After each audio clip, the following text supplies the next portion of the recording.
मैं सबसे पहले तो 38वें राष्ट्रीय खेल जिसकी मेज़बानी जो हमारे राज्य को मिली है उसके लिए माननीय प्रधानमंत्री जी का बहुत धन्यवाद करता हूं, माननीय खेल मंत्री जी का धन्यवाद करता हूं और ओलंपिक्स की अध्यक्ष पीटी उषा जी का भी धन्यवाद करता हूं। यह आयोजन हमारे लिए बहुत बड़ा अवसर है और इसकी पूरी तैयारी हमारी बहुत ज़ोर शोर से चल रही है। अनेक स्थानों पर हमारे जहाँ पर स्पोर्ट्स की गतिविधियाँ होनी है, खेल की गतिविधियाँ होनी है, सभी इंफ्रास्ट्रक्चर हमारे बन चुके हैं और जो कुछ काम एक थोड़ा बहुत जो बचा है वो काम भी आने वाले कुछ ही दिनों में हो जाएगा। हम पूरी तरह से तैयार हैं और ये खेल राष्ट्रीय खेल हमको देवभूमि के साथ साथ खेल भूमि के रूप में भी स्थापित करेंगे। हमारे नौजवान युवाओं के लिए, खिलाड़ियों के लिए ये बहुत बड़ा अवसर होगा। ये पूरे उत्तराखंड का आयोजन है। हर एक उत्तराखंड वासी हमारे आने वाले 10,000 जो खिलाड़ी हैं पूरे देश से आएंगे, उन सभी का स्वागत करेंगे।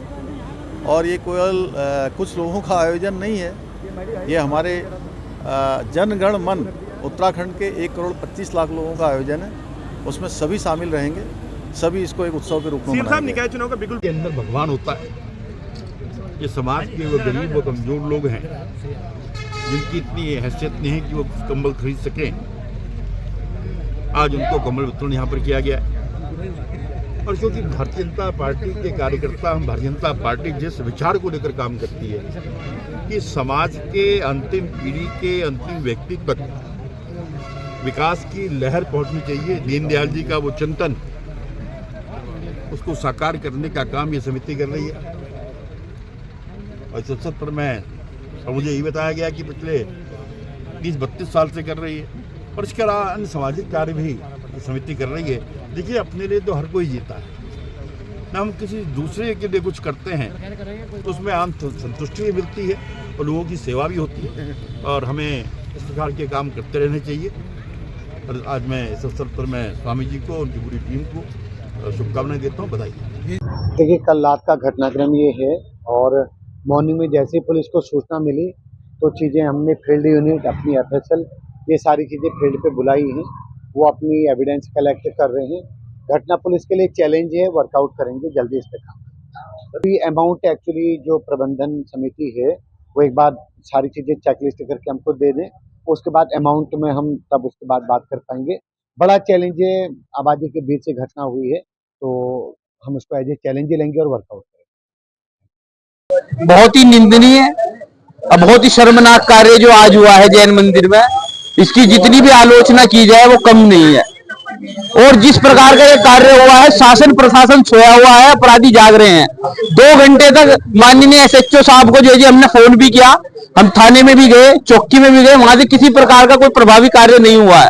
हम इस प्रकार से शासन और प्रशासन को इस प्रकार से चेताना चाहते हैं, यदि इस प्रकार से आप आपराधिक कार्यों में भी देरी बरदेरी करेंगे तो DGP साहब को, SSP साहब को, state head of the police को, district head of the police को हम आपके चैनल के माध्यम से चेताना चाहते हैं। अगर यदि इस पर कोई प्रभावी कार्य ना हुई तो जैन समाज सड़कों पर आएगा। और धामी सरकार को भी बताना चाहते हैं कि आपके शासन और सुशासन की ये प्रक्रिया है यहाँ पे समाज के अंदर कि किस प्रकार से मंदिरों के ताले तोड़े जा रहे हैं। मंदिर सेफ नहीं है, मस्जिदों को खोज के मंदिर तो निकाल रहे हो, ये जो मंदिर है इन मंदिरों को सेफ नहीं किया जा रहा है आपसे। धामी सरकार को यदि इस प्रकार से अगर ये कार्य होंगे, धामी सरकार को इस्तीफा देना पड़ेगा अपना। मैं कहना चाहूंगा कि ये हमारे मंदिर की चोरी नहीं है, डकैती है।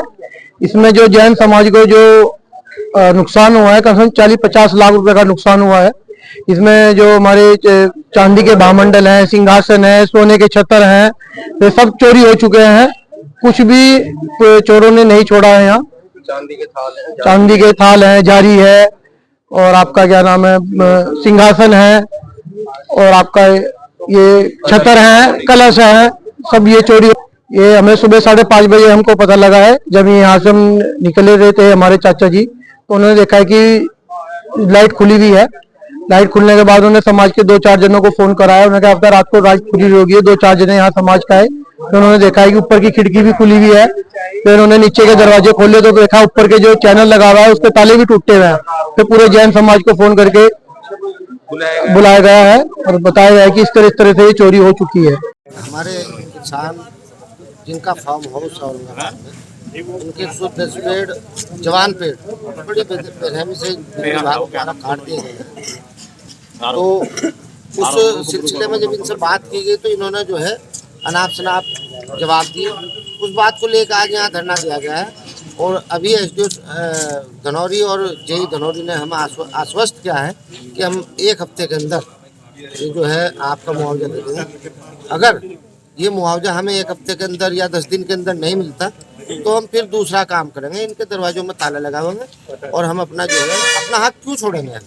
हमने खून पसीने के साथ जो सींच का पाला जवान किया और ये जो तानाशाही के तहत ये काट लेंगे, ये नहीं होने देगा कि भारतीय किसान। तो मैं आपको बताऊं कि अगर ये बात नहीं हमारी मानते, नहीं हम मुआवजा देते तो अब बड़े स्तर पर जो है आंदोलन के पदाधिकारियों, सदस्यों, कार्यकर्ताओं के द्वारा धनौरी बिजली घर कार्यालय का घेराव किया गया तथा धरना प्रदर्शन जारी किया गया। इस धरना प्रदर्शन को जारी करने का मुख्य उद्देश्य हमारा यह है कि इस क्षेत्र के हमारे किसान हैं श्रीमान फकरे आलम जी, इनकी निजी प्रॉपर्टी में इनके पेड़ खड़े हुए थे। उन पेड़ों को बिजली विभाग के कर्मचारियों, अधिकारियों के द्वारा बिना सूचना दिए तानाशाही रवैये के साथ, बेदर्दी, बेरहमी के साथ, निर्जलता के साथ पेड़ों का हनन किया गया। प्राकृतिक दृष्टिकोण का पूरी तरीके से शोषण किया गया बिना सूचना दिए। ये बिना सूचना दिए इतना बड़ा कुकृत्य करने का आशय यह हुआ कि इन लोगों के अंदर तानाशाही का रवैया है, जिस तानाशाही के रवैये को हम बिल्कुल बर्दाश्त नहीं करेंगे। भारतीय किसान यूनियन क्रांति एक ऐसा संघ है जो भ्रष्टाचारियों की रीढ़ की हड्डी जो होती है उसको तोड़ने का काम करती है। आज एसडीओ साहब से मुलाकात कर मैंने स्पष्ट शब्दों में अंकित कर दिया है मौखिक तौर पर कि यदि ये जो तीर आप तानाशाही का बनाए फिरते हो हमारे किसान मजदूरों के भाइयों के पिछवाड़े के पीछे चिपकाने के लिए, इसे उल्टा करके तुम्हारे पिछवाड़े के पीछे चिपका दूंगा अगर किसी बहम में जी रहे हो।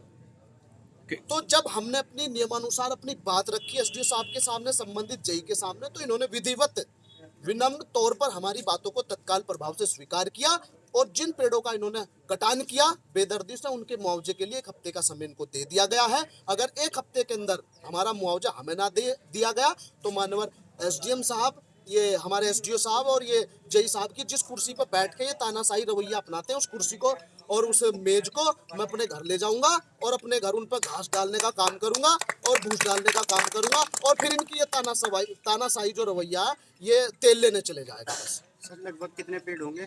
110 पेड़, लगभग 5 लाख से अधिक का जो नुकसान हुआ है किसान का। जी महामंत्री,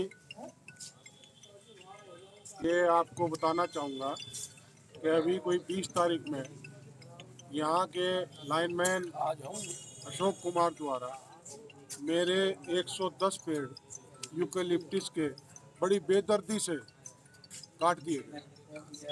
उसके बाद मैंने एसडीओ साहब को फ़ोन मिलाया। मैंने कहा जी मेरे 110 पेड़ आपके अशोक कुमार और अन्य साथियों द्वारा काट दिए गए। तो एसडीओ साहब ने मुझसे कहा कि मैं मीटिंग में हूँ और मैं आपसे बाद में बात करूँगा। मैंने कहा जी मैं इसकी रिपोर्ट कराऊंगा थाने में। कहाँ आप रिपोर्ट करा दी? मतलब उन्होंने मेरे से कॉपरेशन वाली बात नहीं। फिर मैंने जेई साहब को अवगत कराया तो जेई साहब ने भी मुझसे कोई संतोषजनक बात नहीं। फिर मैंने अशोक कुमार लाइनमैन को फ़ोन मिलाया तो अशोक कुमार लाइनमैन ने मुझे बताया कि मैंने जो पेड़ काटे हैं वो जेई की और एसडीओ की परमिशन से काटे हैं। मैंने परमिशन उनसे, उन्होंने मुझे कहा है कि पेड़ काट दो, जो लाइन के नीचे पेड़ है वो काट। और मैं हमेशा बिजली विभाग को सहयोग करता आया हूँ।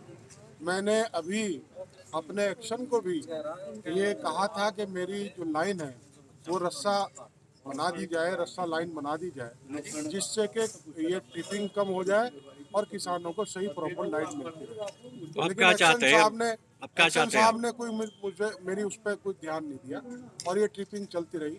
अब तो मैं ये चाहूँगा कि बिजली विभाग जो मेरा उचित मुआवजा बनता है, जो पेड़ों का 110 पेड़ मेरे हाइब्रिड के लगे हुए थे और मैंने किस तरह से उन्हें पाले हैं।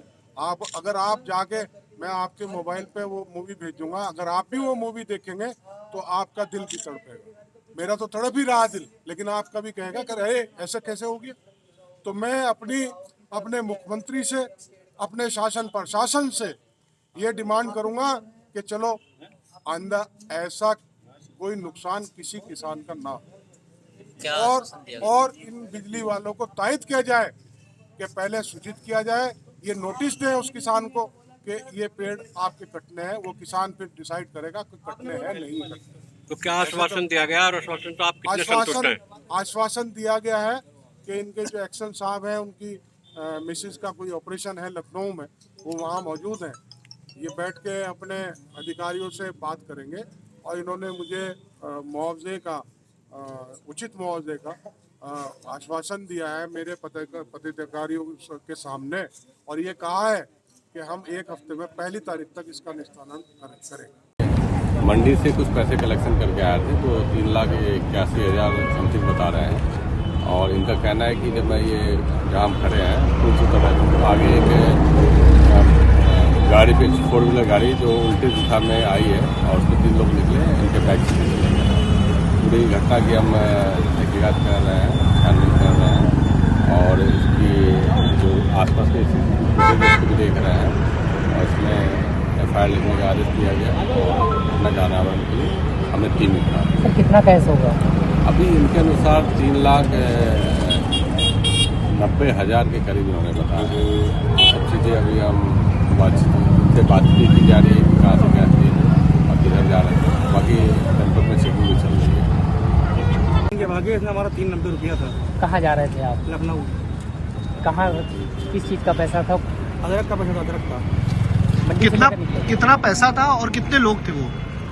जो हमारे पास पेमेंट था वो था 389 लाख। कितने लोग थे? 3, 4, 5 लोग थे वैन से। 5 लोग सिल्वर वैन।